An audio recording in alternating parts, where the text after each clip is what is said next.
The eclipse has passed, but its work has only just begun. Yesterday, February 17th, the ring of fire blazed across the sky. And today, February 18th, something equally powerful but far less visible is happening. Erica Scott, who has studied post-eclipse phenomena for over 20 years, calls it the 48-hour recalibration window. A brief but critical period when your entire system is malleable, responsive, and capable of shifts that would normally take months. What you do or don't do in the next 48 hours will determine whether yesterday's eclipse becomes a catalyst for genuine transformation or just a beautiful celestial event you witnessed and forgot. The clock is ticking. Here's what you need to know right now: what recalibration actually means for you. Recalibration isn't a mystical concept. It's what happens when a system that's been running on one set of parameters suddenly becomes open to new ones. Think of it like resetting a thermostat. Most of the time, your internal thermostat is fixed, set to a certain emotional baseline, a certain tolerance for discomfort, a certain level of what you'll accept in relationships, work, and life. And changing that baseline normally requires enormous, sustained effort, months of therapy, years of discipline, consistent daily choices that slowly, incrementally shift where your default settings live. But eclipses, particularly powerful ones like yesterday's ring of fire, they do something that bypasses all of that. They temporarily unlock the settings. They make the baseline accessible. And for a brief window, you can change what normally feels unchangeable. Erica Scott describes recalibration as the moment when the unconscious patterns that run your life become momentarily visible and editable. Like opening the source code of a program you've been running your entire life without knowing you had access to it. Most people live their entire lives never realizing they can change the code. They think their reactions, their tendencies, their habitual ways of being are just who they are, fixed, unchangeable. But the truth is, those patterns were installed, usually early in life, usually as adaptations to circumstances that no longer exist. And they stay installed because the system is normally locked. You can't access the deeper layers where those patterns live. But yesterday's eclipse unlocked them, and today, right now, they're still unlocked, still accessible, still editable. The question is whether you'll use the access while you have it. The practical reality of recalibration means that choices you make today have a different weight than they normally do.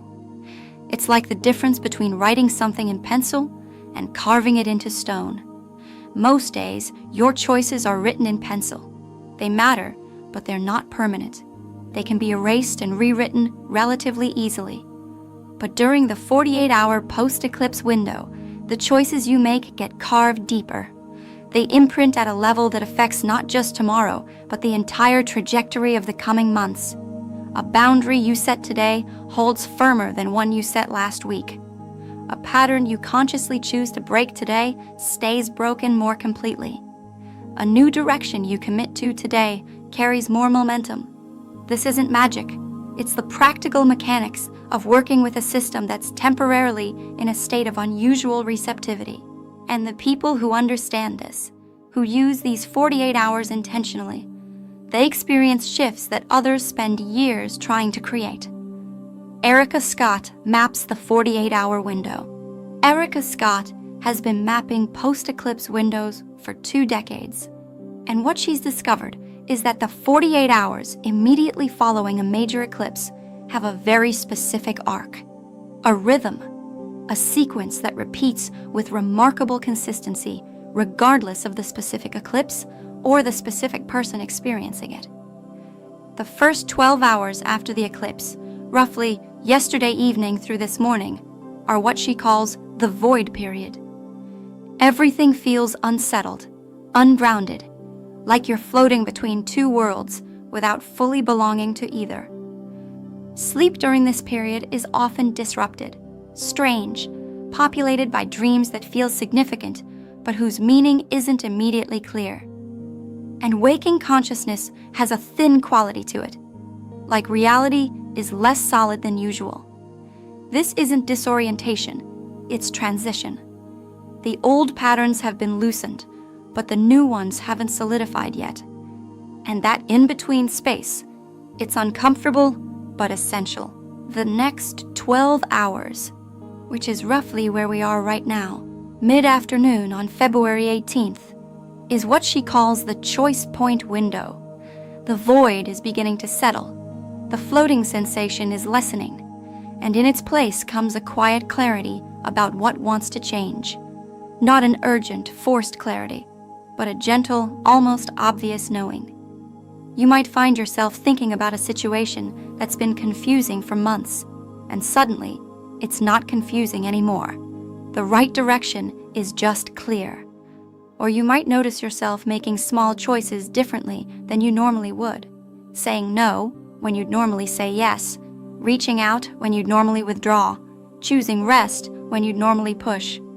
These aren't dramatic moments, they're subtle, but they're significant, because these are the choices that determine what pattern gets installed when the system locks back in. The final 24 hours of the window, from tonight through tomorrow evening, is the solidification phase. What you've chosen during the choice point window begins to take root. The new patterns start to feel less like conscious effort and more like your new normal.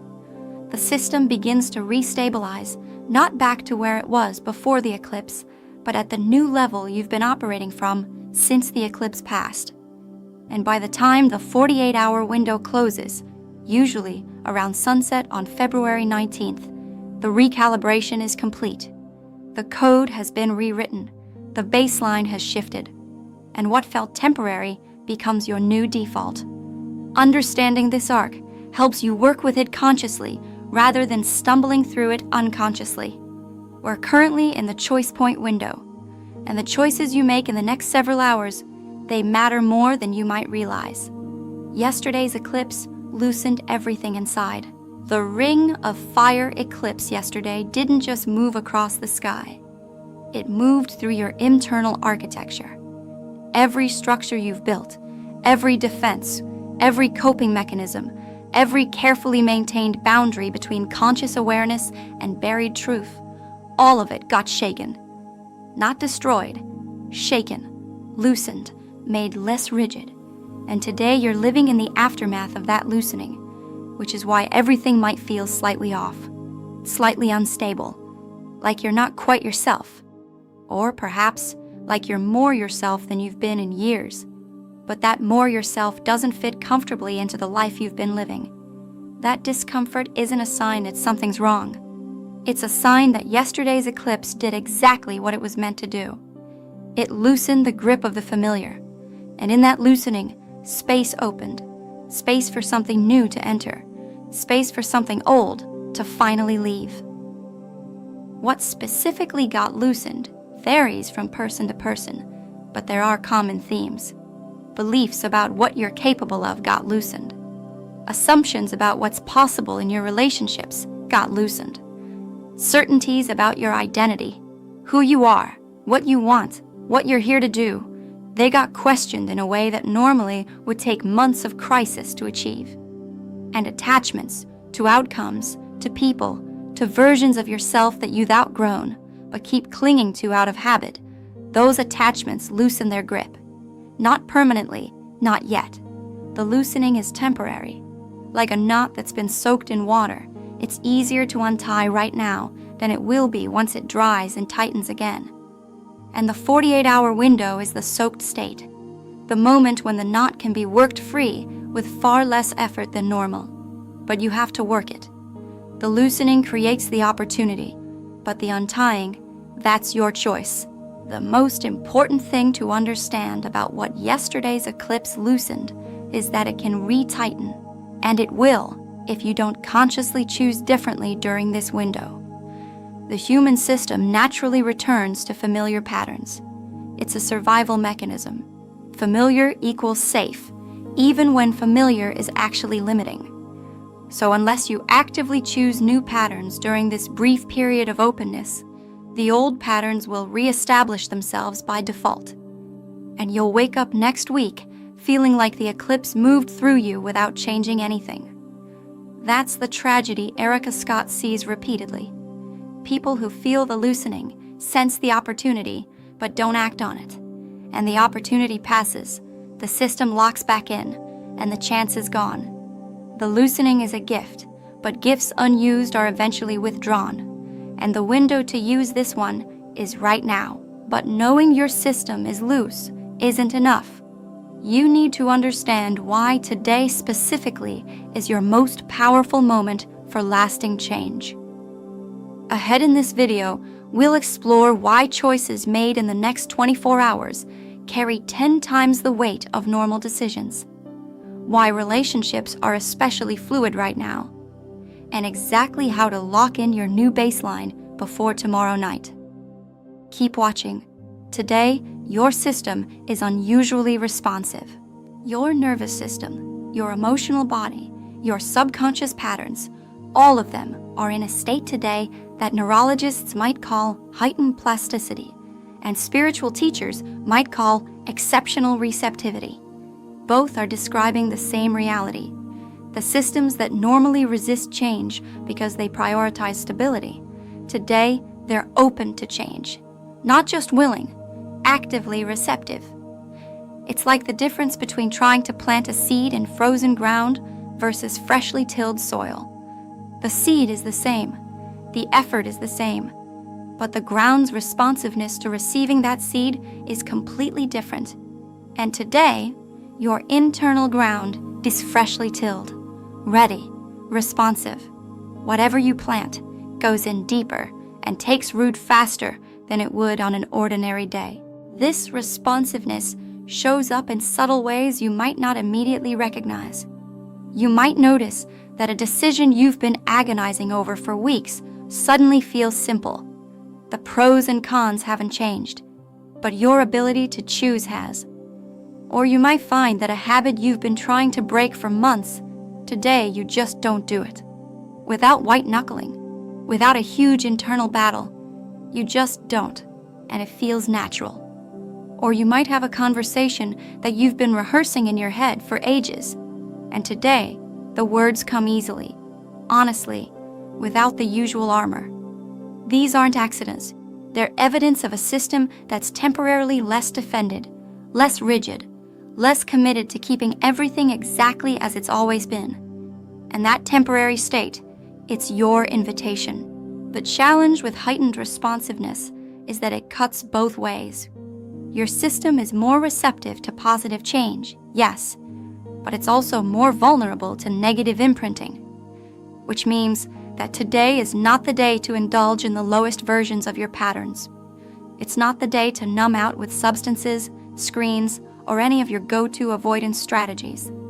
Because whatever you do during this window gets reinforced at a deeper level than usual. The positive habits get locked in more firmly, but so do the destructive ones. Your system doesn't distinguish, it just receives and imprints. So the question is, what are you choosing to imprint? What version of yourself are you practicing today?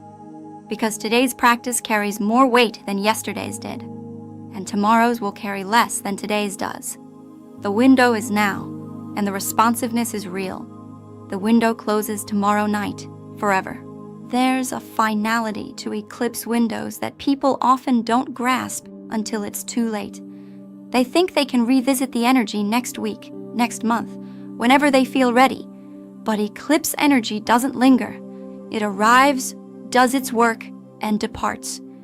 And the specific quality of openness, malleability, and responsiveness that exists right now, it will close tomorrow night, not gradually, decisively, like a door swinging shut. And what gets locked in on the inside of that door stays locked in, for better or worse, for months, sometimes longer, until the next major eclipse creates another opening, which might not be for a year or more. This isn't meant to create pressure or panic, but it is meant to create appropriate urgency, because inappropriate casualness during eclipse windows is how people waste opportunities that won't come around again. Erica Scott, uses the metaphor of a cosmic software update. When your phone or computer runs a major update, there's usually a window during which you can make changes to settings, configurations, preferences. And then the update completes, the system restarts, and those settings lock in until the next major update. You can still make small adjustments afterward, but the deep structural changes, the ones that alter how the system fundamentally operates, those have to be made during the update window. And right now, you're in the middle of a cosmic update. The deep structural level of your being is accessible. And tomorrow night, the update completes, the system restarts, and whatever settings were in place when it does, those become your default for the foreseeable future.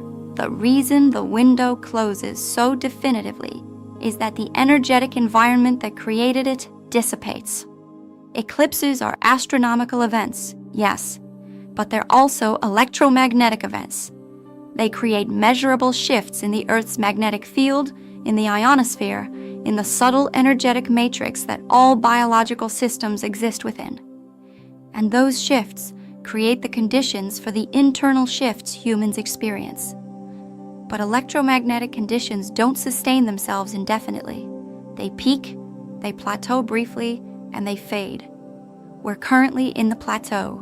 The peak was yesterday, and by tomorrow night, the fade will be complete. The electromagnetic signature that made your system unusually plastic will be gone, and with it, the extraordinary opportunity it created. This isn't metaphor, this is physics, and physics has timelines. Tomorrow night, the timeline ends, the opportunity closes, and whatever you didn't choose during the window remains unchosen. Potentially, for a very long time, choices made now carry 10 times the weight. There's a concept in psychology called state-dependent learning, which basically means that what you learn or imprint in one state is more deeply encoded if that state is unusual or heightened. Trauma imprints so deeply, partly because the nervous system was in an extraordinary state when it occurred. But the same principle works in reverse. Positive choices, conscious decisions, intentional new patterns, if they're made during a state of heightened receptivity, they encode more deeply. They take better. They become part of your operating system more completely than choices made in ordinary states. And the post-eclipse window is exactly such a state, which means the choices you're making today, the boundaries you're setting, the habits you're initiating or ending, the directions you're committing to, they're being written into your system at a depth that normal choices don't reach. The 10x weight isn't just symbolic. Erica Scott has tracked this across enough people to see the pattern clearly. A decision made during the 48-hour post-eclipse window tends to hold for approximately 10 times longer than the same decision made outside that window. Someone who commits to a morning practice during this window will still be doing it months later, while someone who commits to the same practice next week might last a few days before it fades. Someone who sets a boundary with a family member during this window will find it respected and maintained long-term, while the same boundary set next month will require constant renegotiation. This isn't because eclipse window people have more willpower. It's because the imprint goes deeper. The choice registers at a level where the subconscious treats it as the new normal rather than a temporary experiment. And the subconscious is what determines whether changes stick or fade. What this means practically is that today is the day to make the choices you've been postponing. Not tomorrow, not next week, today. The relationship conversation you've been avoiding, have it today. The habit you've been meaning to start or stop it today. The commitment you've been afraid to make it today. The letting go you've been resisting, release it today. Not because you'll never have another chance, but because today's chance carries a depth and permanence that other days' chances don't. And deep down, you know what choice wants to be made. You've known for a while. The eclipse just brought it to the surface. And the 48-hour window is giving you the perfect conditions to actually make it. Stop waiting for a better moment. This is the better moment, and it ends tomorrow night. Why you feel disoriented but awake. That strange combination you're likely experiencing right now, feeling unmoored and unusually clear at the same time, that's not a contradiction. It's the signature of a system in transition. The disorientation comes from the loosening of old structures. Your usual reference points, the habits, beliefs, and patterns that normally orient you, they're all slightly shifted from where they were. So you reach for them, and they're not quite where you left them. And that creates a kind of existential disorientation. You're not lost, but you're not precisely found either. You're in between. And in between is inherently disorienting because the mind needs reference points. It needs to know where north is. And during this window, north is still finding its new position. But underneath the disorientation, there's a quality of wakefulness that's undeniable. You're tired, perhaps. The eclipse energy can be exhausting. But you're not foggy.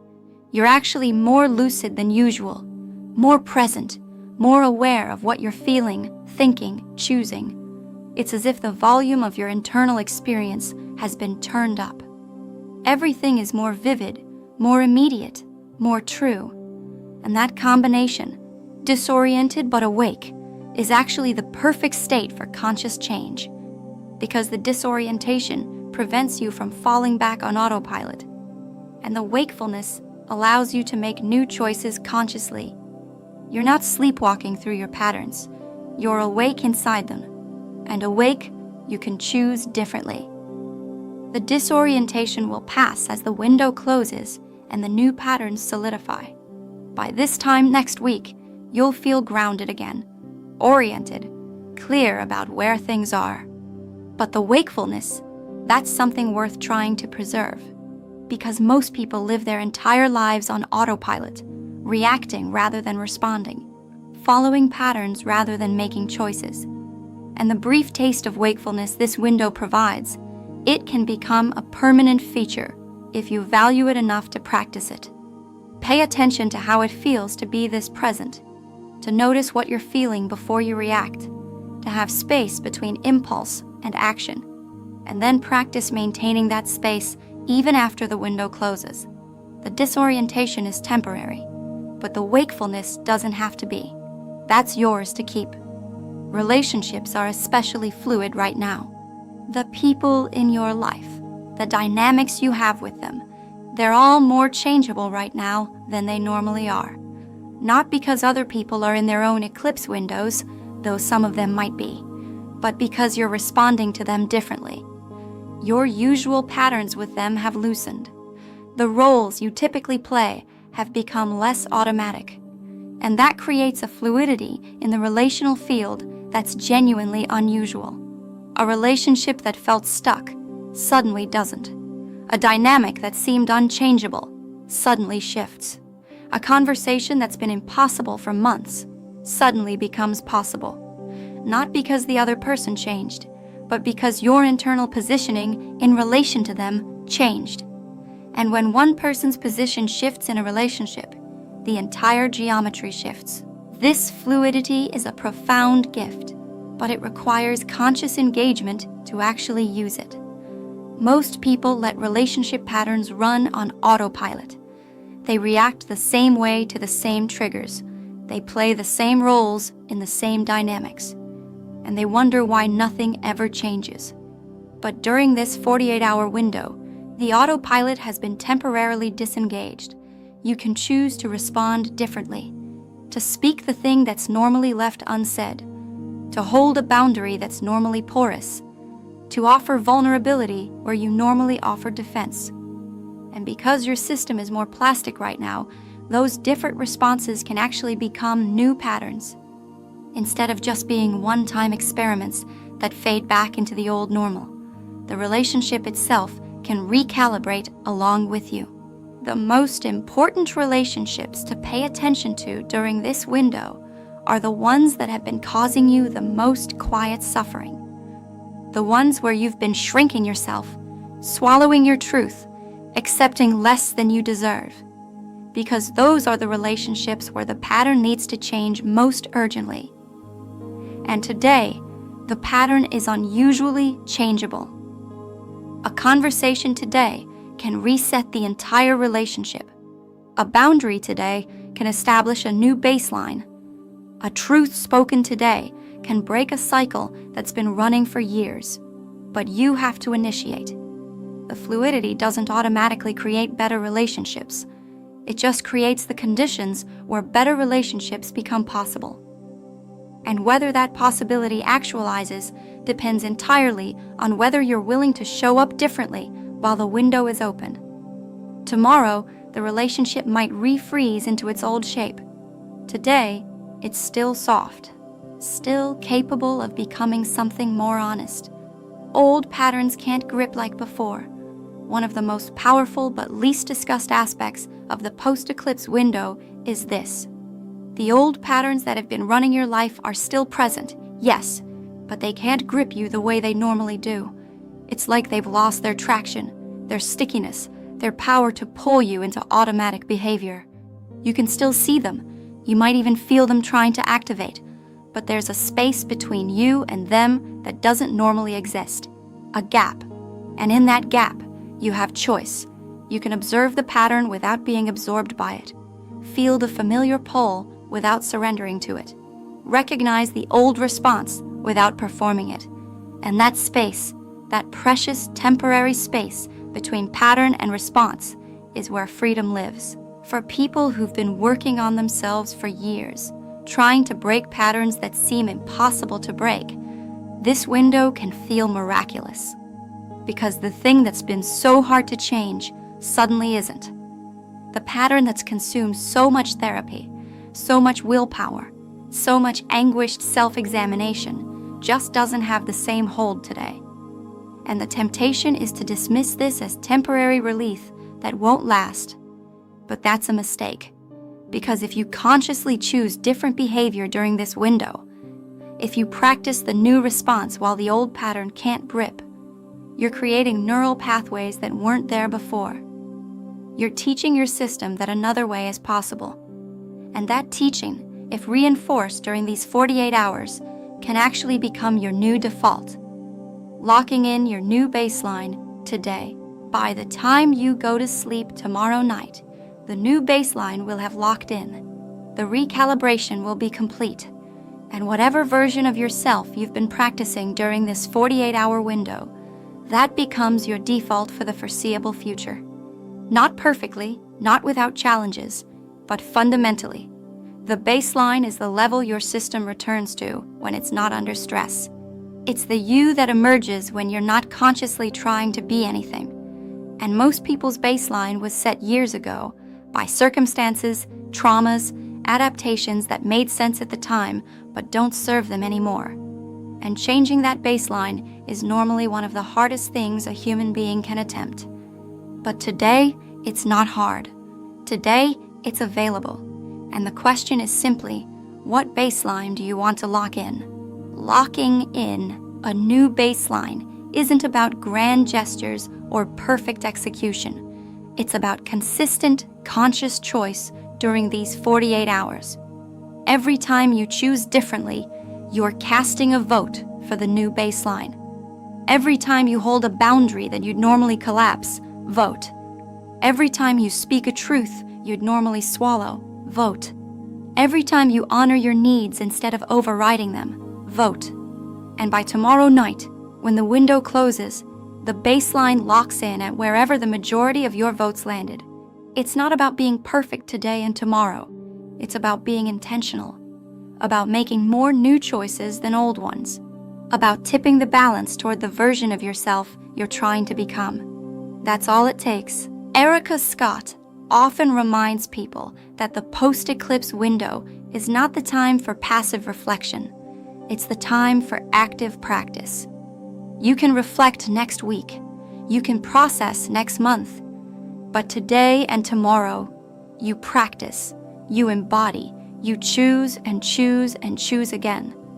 Because every choice during this window is also a rehearsal for who you're becoming. And the more you rehearse, the more naturally it will come after the window closes. Some of you reading this already know exactly what your new baseline needs to be. You've known for months, maybe years. You've just been waiting for the right moment to commit. This is the moment.